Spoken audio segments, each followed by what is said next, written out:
sur ma chaîne Sits Hands. J'espère que vous allez bien. Aujourd'hui on va donc réaliser ces petites mitaines toutes chaudounes qui sont vraiment, avec ces temps froids là qui s'installent en plus, le projet idéal à réaliser pour vous. Ou peut-être même pour offrir, pourquoi pas, notamment avec Noël qui arrive dans pas très longtemps. J'espère que ça vous plaira. Pour me représenter un tout petit peu, je m'appelle Sid, j'ai bientôt 23 ans et je me suis lancée sur YouTube là, il y a à peine 2 mois. Et ici je partage avec vous mes cré crochets, couture, avec toujours comme fil rouge l'écologie. En fait voilà, je vous partage un petit peu de mon monde quoi. Et d'ailleurs, avant de commencer, je tenais encore à remercier tous ceux qui se sont déjà abonnés et aussi bienvenue à tous les nouveaux.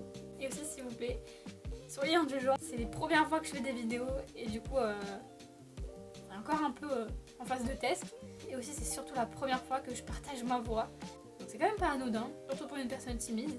Donc merci d'avance. Mais en tout cas sachez que je suis trop contente d'essayer. Donc let's go. Pour le matériel, on aura donc besoin de laine. C'est mieux d'en avoir 2. Pour des petites mitaines basiques, normalement une à une et demie ça suffit. Mais là on va peut-être prendre la marge pour être sûr qu'il y en ait assez. Surtout qu'elles vont être plutôt longues les mitaines. C'est pas des mitaines assez courtes, c'est quand même des mitaines que j'ai envie de faire moi personnellement plus longues, qui montent assez haut et qui descendent assez bas pour être bien au chaud. Donc c'est pour ça qu'il y en a peut-être un peu plus besoin que pour des plus petites mitaines. Donc 2 pelotes. Du coup là ce que j'utilise c'est de l'acrylique, 100% acrylique. C'est une matière super simple et agréable à travailler et c'est donc ce que je vous conseille si vous débutez. C'est aussi que c'est une matière plutôt chaude et douce, donc c'est parfait pour ce projet. Et de la couleur évidemment que vous aimez. Mais du coup, un petit twist, la pelote comme vous voyez elle est neuve, elle n'a jamais été utilisée, mais je l'ai eu de seconde main. Comme toutes mes matières premières, je l'ai dénichée dans une ressourcerie, plus précisément à Emmaüs. Parce qu'en fait voilà, comme je vous le disais juste avant, l'écologie c'est vraiment une valeur qui m'est vraiment chère. Et c'est donc pour ça que j'aime trop dénicher tout mon matos là-bas quoi, pour créer. Et c'est aussi ça que j'essaye de partager sur mes réseaux, c'est qu'on peut vraiment trouver des pépites de seconde main, vraiment, pour créer de super pièces, mais de manière encore plus durable et respectueuse de notre planète. Je tenais à vous en parler parce que c'est aussi ça qui m'anime et voilà, qui me fait vous faire des vidéos et tout. Pour l'épaisseur de la laine, alors ça dépendra du résultat que vous désirez en fait. Plus elle sera fine et plus les mailles seront serrées et l'aspect général plutôt délicat si on peut dire, plutôt discret, un peu moins défini. Et au contraire, plus le fil sera épais et plus ça donnera un look chunky, généreux, chaudoun. Les mailles elles seront bien marquées et c'est ça qui va donner son effet un peu chunky au projet. Bon là ma laine est plutôt fine, mais je vais vous montrer un petit truc super simple mais génial à faire pour transformer un fil fin en fil épais. Ce qui est aussi bon à savoir, c'est que le nombre de mailles et de rangs et donc le temps passé à crocheter la créa dépend aussi de ça. C'est-à-dire que plus le fil est épais, moins ce sera long à réaliser. Et donc inversement. Ensuite, vous aurez besoin d'un crochet adapté à votre laine. Moi personnellement du coup, je prends un 4 mm. Ensuite tout simplement d'une petite paire de ciseaux, d'un mètre ruban au cas où mais il ne va pas y en avoir vraiment besoin, d'une petite aiguille pour rentrer tous les fils de la fin et d'un petit truc qui va vous servir pour marquer les mailles. Alors en fait le marqueur de mailles c'est vraiment utile pour ceux qui débutent notamment pour bien s'y retrouver et ça permet de bien visualiser là où on a commencé en fait à crocheter, là où est notre première maille. Ça vous permettra de vous guider en fait dans votre progression et le fait de ne pas louper sa première maille ça permet d'avoir forcément un projet qui se tient bien droit, qui part pas dans tous les sens, qui part pas en biais. Ça permet aussi de garder le bon nombre de mailles initiales. Donc voilà, juste un petit topo d'abord avant de commencer sur les points à connaître qui seront utiles pour réaliser cette créa. On aura besoin du slip knot, donc le nœud coulant, la chaînette, les mailles en l'air, les mailles serrées, les mailles coulées et la couture basique. Le point qu'on va utiliser aujourd'hui, c'est ce que j'appelle la demi-bride coulée. Je sais pas du tout si ça s'appelle comme ça, parce que c'est vrai que moi j'ai appris à crocheter en anglais, donc c'est pour ça que je suis pas forcément toujours sûre de comment ça se dit en français. Mais donc voilà. Bon bah maintenant, on est prêt pour commencer. Du coup pour commencer, on aura du coup besoin de faire notre nœud coulant. Donc du coup si vous avez une laine déjà épaisse, vous n'avez pas forcément besoin de faire ça évidemment. Ou si vous préférez crocheter avec une laine fine, vous n'êtes pas du tout obligé de faire ça, mais c'est juste un petit truc vraiment trop cool que vous pouvez faire. Mais donc pour ceux qui voudraient faire la même chose que moi, donc ce qu'on fait c'est qu'on vient prendre notre pelote, qu'on va mettre à notre gauche. Et donc le bout du fil libre, on va le mettre vers la droite, on vient le mettre devant nous. Et en fait tout simplement on va venir le multiplier par 3 le fil. En gros, on vient faire un S. Tac, tac, tac. On prend le bout libre. Et voilà. Et ensuite, on l'utilise comme si c'était le bout normal, seul, de notre pelote. Donc maintenant, pour le nœud coulant, c'est aussi très simple. On passe ce bout libre sur l'intérieur des doigts. On attrape avec le pouce, comme ça tient bien. Ensuite, on vient passer le fil autour, on tourne les doigts pour qu'il y ait le dessus qui soit face à nous et on vient former un X avec le bout de fil qui est relié à la pelote. Ensuite on vient passer notre crochet sous le brin de droite, tac, et on vient chercher le brin de gauche, tac, et ensuite on retourne et on tire sur le bout libre pour serrer. Et donc pour faire une chaînette, c'est très simple, vous avez votre petite boucle sur votre crochet et on va juste venir chercher le fil de pelote, le faire passer sur le crochet et faire passer ce brin à travers la boucle. Je viens chercher, je fais passer dans la boucle. Je viens chercher, je fais passer dans la boucle. Je viens chercher, je passe dans la boucle. Je viens chercher le brin de pelote, je passe dans la boucle. Et ainsi de suite. Voilà. Et là du coup ça me permet de vous montrer comment on fait une fois qu'on arrive au bout de la technique en fil fin épais. C'est qu'en fait là on va avoir une boucle et le fil solitaire qui est relié à la pelote. On a juste à passer le brin solitaire de pelote à travers la petite boucle et on tire. Et une fois qu'on est au bout, on refait la même chose. On passe le fil solitaire à travers la boucle. Tac, ça refait le même système. Et ce sera à chaque fois pareil. Donc là personnellement je vais continuer ma chaînette jusqu'à ce que j'ai atteint la longueur que je veux. Et je vous retrouve à ce moment-là.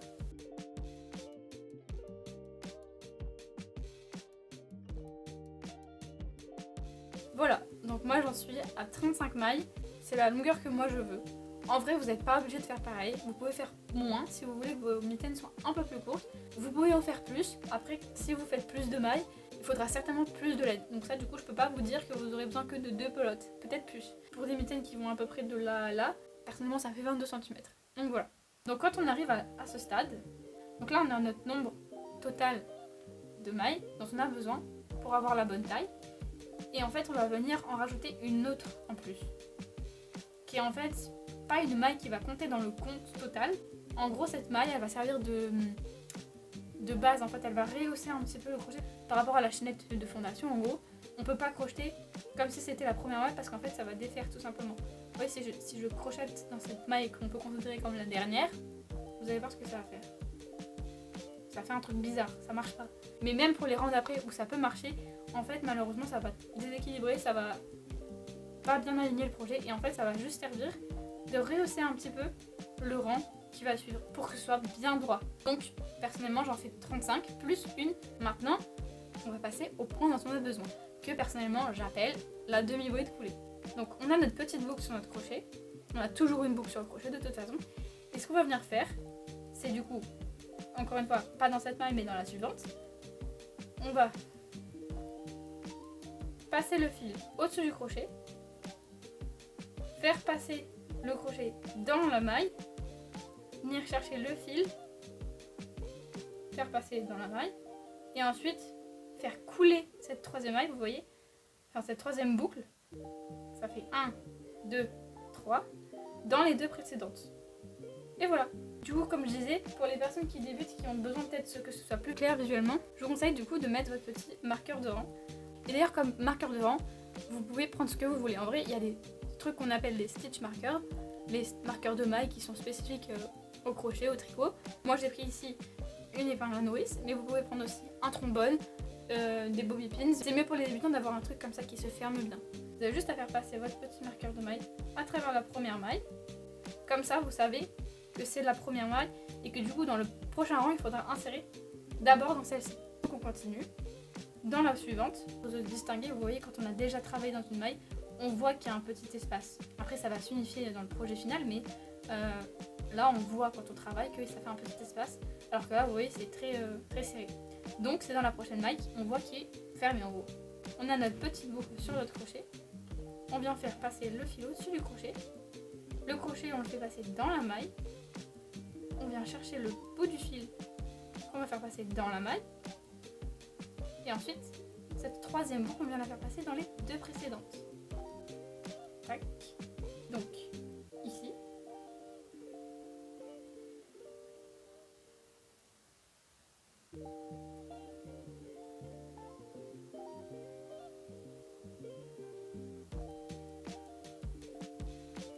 Voilà, je ne sais pas si vous avez compris. J'espère du coup que c'est assez clair. Mais du coup, si vous avez besoin encore de revoir, bah, revenez en arrière et notamment mettez au ralenti, ça vous aidera à mieux percevoir les détails.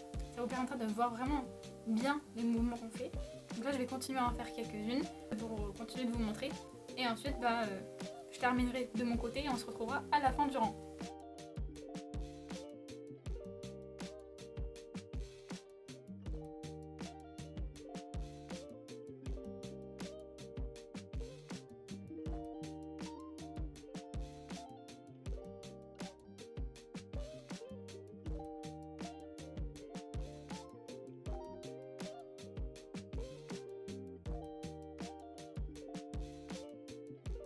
Donc voilà, je suis arrivée à la fin de mon premier rang, parce que voilà, la chaînette ne compte pas comme un rang, elle compte surtout comme une fondation, sur laquelle on viendra construire les rangs. Donc là, j'ai donc mon premier rang. Quand on arrive au bout, encore une fois, on a besoin de bâtir cette autre maille qui va servir à rééquilibrer tout, si je puis dire. Et ensuite, on vient tourner notre projet. Et là, c'est là que vient le point le plus important. C'est qu'en fait, pour donner cet aspect de maille définie, un peu façon tricot, qui donne cet effet un peu de maille de jersey, on va faire le même point qu'on a fait là, mais juste dans le brin arrière. Donc là, j'ai mon rang que je viens faire pivoter pour apercevoir, pas le derrière, mais le haut. Et on va voir que ça donne cet effet tresse en gros. Et donc, on vient faire nos demi-brides coulées seulement dans le brin arrière. Tac, là c'est le brin arrière et là c'est les brins avant. Normalement, quand on crochette, c'est plutôt basique, on vient passer au-dessous des deux brins, au-dessous de la tresse, comme ça. Tac. Sauf que là, ça va pas donner cet effet relief. Donc pour faire ça, on passe notre crochet, vous voyez, entre les deux brins de la tresse, au-dessus. Tac. Pas au-dessous de la tresse, mais dans la tresse. Au-dessus. Pas au-dessous, mais au-dessus. Donc encore une fois, pas là, mais là. Pas là, mais là. Tac, tac, et tac. Tiens, j'arrive au bout justement de mon step. Je fais passer le fil solitaire dans la boucle et je tire. Et donc on fait ça jusqu'à la fin du rang. Et en réalité, ça sera la même chose à chaque rang. Donc une fois que j'aurai fini ce rang, je ferai exactement la même chose pour le prochain rang. Toujours dans le brin arrière. Donc là, je vais en faire encore certaines filmées comme ça, vous pouvez encore visualiser. Mettez au ralenti si vous voulez. Et ensuite, je terminerai hors caméra le rang et on se retrouvera à la fin du rang.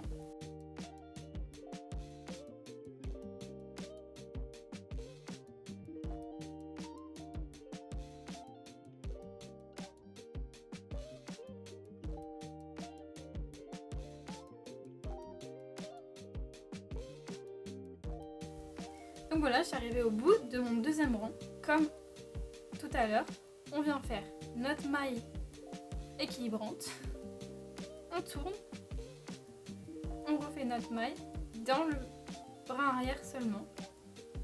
Tac.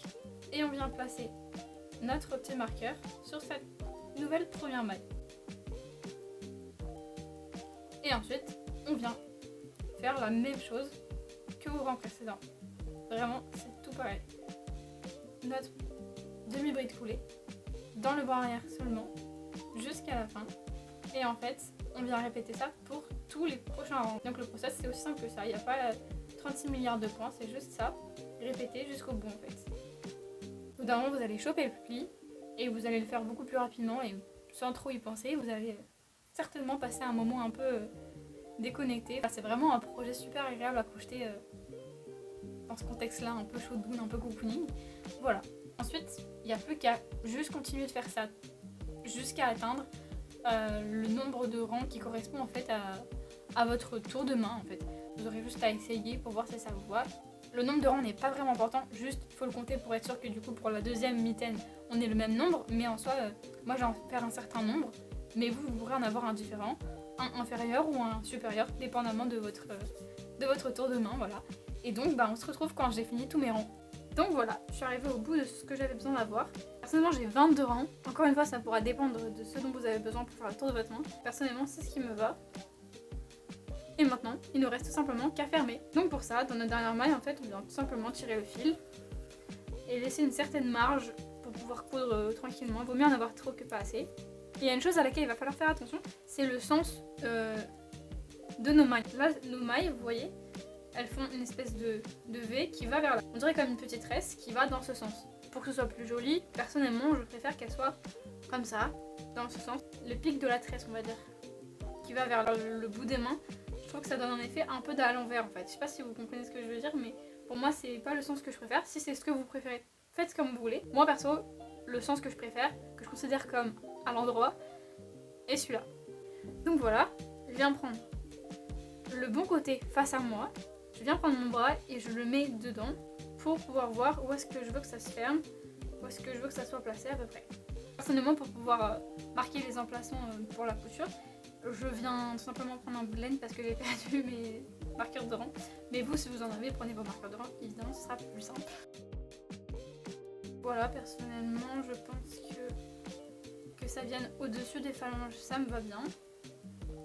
Donc, on va venir mettre notre petit marqueur ici. Et donc, pour le pouce, à peu près là. Et maintenant, on va passer à la couture. Pour ça, on va d'abord commencer par la partie du haut, donc pour pouvoir cacher cette partie qui reste, dont on n'a pas forcément besoin pour la couture. Personnellement, je viens couper la boucle en deux. Je viens passer un des brins à travers la maille et je fais un petit nœud tout simplement. Je plie. Je vais passer ce fil dans la dernière maille de ce rang, donc c'est-à-dire celle-là. Ensuite, je viens la passer dans la première ou la dernière du rang d'en face, donc celle-là. Et ensuite, on vient faire pareil à chaque fois. Donc dans la deuxième maille, mais dans le brin arrière toujours. Ou du coup le brin qui est à gauche, si c'est plus simple pour vous de visualiser comme ça. Et ensuite dans la seconde maille qui a sur le rond d'en face. Tac.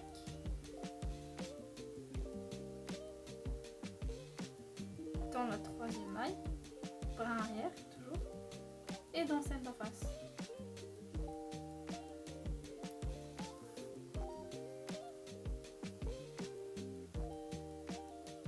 Et on serre. Et ainsi de suite. Dans la quatrième maille, 1, 2, 3, 4. Donc dans le brin arrière. Et dans celle d'en face. Tac. Et on serre. Et on fait ça ainsi de suite jusqu'à arriver à notre premier point de repère. Et donc voilà, on est arrivé à notre premier point de repère. Maintenant tout simplement on vient essayer si on va rajouter une maille ou peut-être enlever un point de couture. Puis pareil pour le second. Moi perso je pense que je vais rajouter une maille finalement. Voilà, là c'est mieux. Et donc ensuite je viens tester mon second point de repère que je trouve peut-être un peu bas, donc je vais venir placer un peu plus haut. Donc maintenant pour bien caler cette couture là on vient serrer encore une fois. Et pour la nouer, pour que ça ne se desserre pas. Là j'ai mon fil avec l'aiguille. Je viens faire une petite boucle, une espèce de petit U que je vais caler plus vers le bas. Je passe l'aiguille dans les deux brins. Et au lieu de continuer au-dessous, je vais faire passer l'aiguille dans la petite boucle, dans le petit U, pour resserrer. Voilà, tout simplement. Et maintenant, on va faufiler le fil jusqu'à arriver à là où on désire. Pour arriver au deuxième point de repère, là, je fais passer dans le petit nœud.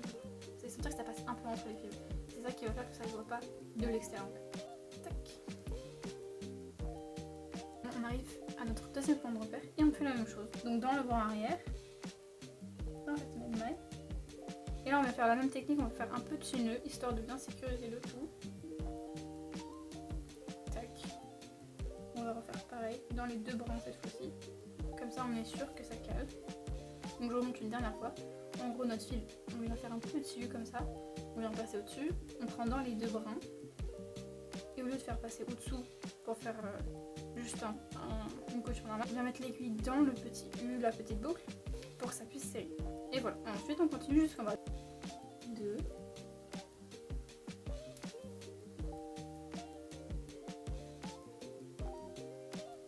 3.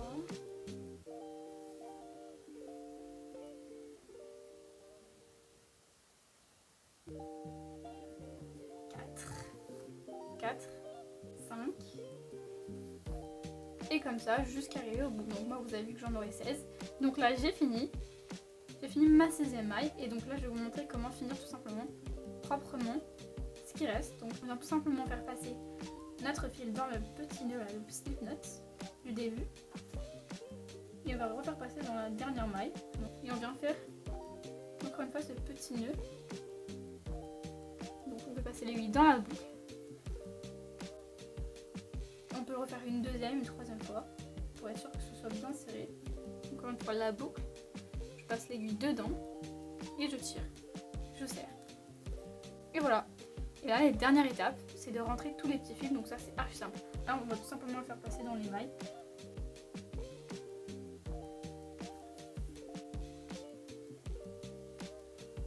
Et là, maintenant, je vais le caler dans les deux brins. Comme ça, on est sûr qu'il est calé dans plein de directions. Et ce qu'on peut faire aussi, c'est revenir dans l'autre sens, histoire qu'il pareil, qu'il soit bien bloqué dans toutes les directions. Et voilà. Et comme ça, voilà, jusqu'à ce que vous ayez le feeling que ce soit bien sécure. Faut pas non plus abuser, mais voilà. Moi perso, voilà, je vais m'arrêter là. On coupe, et puis voilà. Et ensuite on fait ça avec tous les autres fils qui restent. Et donc une fois qu'on a fait ça, on a tout simplement plus qu'à retourner. Et notre projet est fini.